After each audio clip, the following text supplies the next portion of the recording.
সেই বিষয়ৰ ওপৰত নিজৰ কথাখিনি ক'বলৈ বিচাৰোঁ। আমি দুয়োগৰাকীয়ে যোৱাকালি আমাৰ বিধায়িনী দলৰ দলপতি আৰু প্ৰদেশ কংগ্ৰেছৰ ফালৰ পৰা আমি বিভিন্ন ঠাইত এটা বিষয়ৰ ওপৰত একে মন্তব্য দিছোঁ, যি মন্তব্যৰ ওপৰত বৰ্তমানৰ ৰাজ্য চৰকাৰ আৰু কেন্দ্ৰৰ চৰকাৰৰ পৰা কোনো ধৰণৰ স্পষ্টীকৰণ বিচৰা নাই।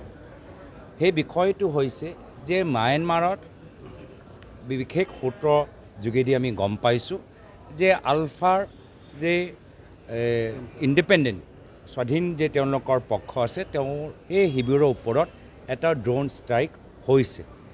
কিন্তু এই ক্ষেত্ৰত কেন্দ্ৰৰ চৰকাৰৰ ফালৰ পৰা আমি কোনো ধৰণৰ তেওঁলোকৰ অফিচিয়েল ষ্টেটমেণ্ট আমি পোৱা নাই। ৰাজ্য চৰকাৰৰ পৰাতো নিদিয়েই, যিহেতু আমাৰ ভাৰতীয় আন্তঃৰাষ্ট্ৰীয় সীমা সিপাৰে এটা ঘটনা।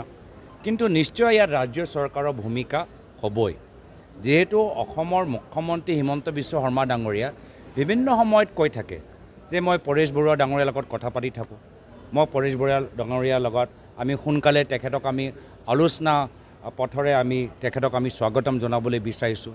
তো নিশ্চয় হিমন্ত বিশ্ব শৰ্মা ডাঙৰীয়াৰ ওচৰত গোটেই তথ্যবোৰ আছে, আৰু তথ্য নথকাকৈ এটা ড্ৰোন ষ্ট্ৰাইক হ'ব নোৱাৰে। ড্ৰোনৰ আক্ৰমণৰ বাবে কি লংগিটিউড, কি লেটিটিউড, কি কোঅৰ্ডিনেট থাকিলেহে ড্ৰোন হ'ব পাৰে। তো সেইকাৰণে নিশ্চয় কেন্দ্ৰীয় চৰকাৰৰ ওচৰত কিছু কোঅৰ্ডিনেশ্যন এই শিবিৰৰ ভিতৰত কোন আছিল?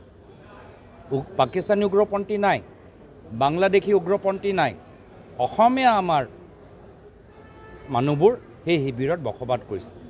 অসমীয়া মানুহৰ ওপৰত যদিও আজি তেওঁ আলফা ইণ্ডিপেণ্ডেণ্ট শিবিৰত আছে, পক্ষত আছে, তথাপিও আমাৰ অসমৰ সন্তানৰ ওপৰত ড্ৰোন ষ্ট্ৰাইক কৰিছে। কোনে কৰিলে, তথ্য কেনেকৈ পালে?